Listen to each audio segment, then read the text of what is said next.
when you guys aren't making people laugh on Parks and Recreation, what do you watch to laugh yourself? Louis? Yeah, definitely. The news, am I right? Guys, the world is crazy. guys, you can't make this stuff up. You really can. You can. But anyway. What is it that makes you laugh? People walking on the streets of New York. I had a cab driver in New York today say, it's just amazing, just wonderful stuff every day. You've created some of the most hilarious movies of all time. Thanks, boss. With yours excluded, what do you feel is the funniest film? Dr. Strangelove, Really? the best movie of all time. Little Peter Sellers. Thank you. What is it about that film that just gets you? Peter Sellers was the best. Yeah. It was the most incredible performance of ever. Amazing. This is an amazing night for comedy. Some of the biggest stars in one room. Is there pressure to be the funniest when you're all together? Oh, I'm sure I'm not the funniest, so there's no pressure. You feel good about it? I don't even think I'm not even the funniest of these two people by far, so I feel no pressure at all. But is there pressure when you're all together to be the funniest one in the room? No, it's fun because you know that you're going to laugh and you know that something great is coming. I mean, it's so joyful and like it feels really lucky to be with that kind of group because it actually is weirdly more relaxing because you know you're going to laugh your ass off. Totally. I like that.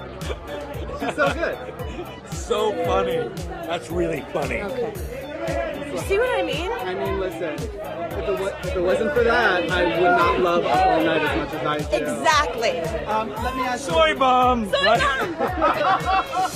much pressure is there to be the funniest one in the room? Well, that's the whole thing. All comedians think they're the best.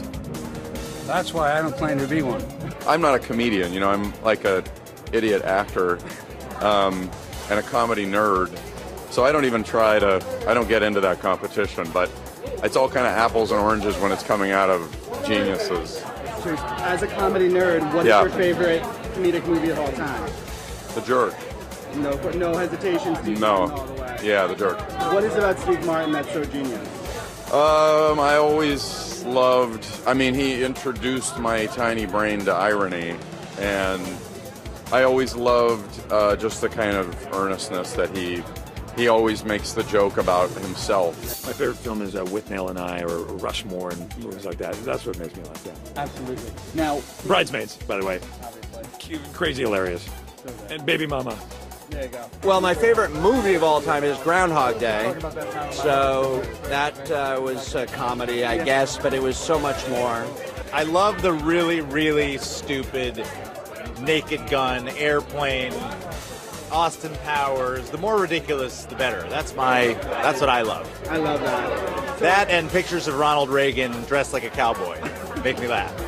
It's like very climby, but I've seen The Hangover like 100 times. I'm sorry, that movie stays funny. It just stays funny, and it's like generationally our film. You know what I mean? I mean, there are older movies like Caddyshack or I don't know, Meatballs, things that you watch when you were a kid, but The Hangover just stays funny. The Hangover series is something that people are in love with. They're really excited we're going to be getting a third one.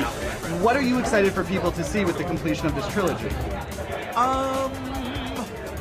More chuckle-worthy scenarios. I actually don't know exactly what we're in store for when we start shooting this thing yet. I haven't seen a script, so I'm just excited to kind of. I know that Todd and Craig, the writers, have brought a lot of imagination to it. So I think it's just going to be fun to watch it all wrap up. How do you top Face Tattoo in terms of levels of embarrassment for the character?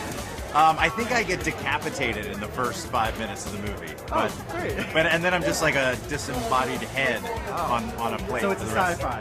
Yes. Perfect. Community, one of the funniest shows on television. God bless you, Bar none. even if you don't watch it. I've seen every episode. I know you like to ask Did you reporters watch questions. Law and Order? Law and Order was amazing. Oh, we did. All right. Come on. The dropping of all of the potatoes to find out which one was cooked. Hardest, and which one was not. one of the hardest things I've ever done, and I'm not joking. Why? Because I had to talk and coordinate the dropping of 7 yams at the same time. Walking and talking is not that easy. It was, and I had to coordinate to each yam. Each one had. I have a hard job, damn it. tough. This is terrible. Whenever I want to laugh, I always watch Arrested Development. Fans are so excited that Yeah. you guys are coming back. Yeah. How excited are you to step back into Joe's shoes? I'm really excited.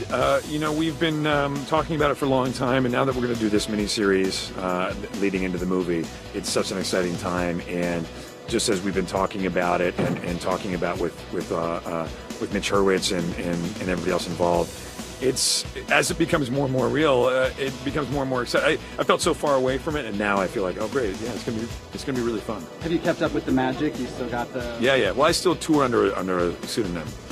Yeah. What is the pseudonym? David Blaine.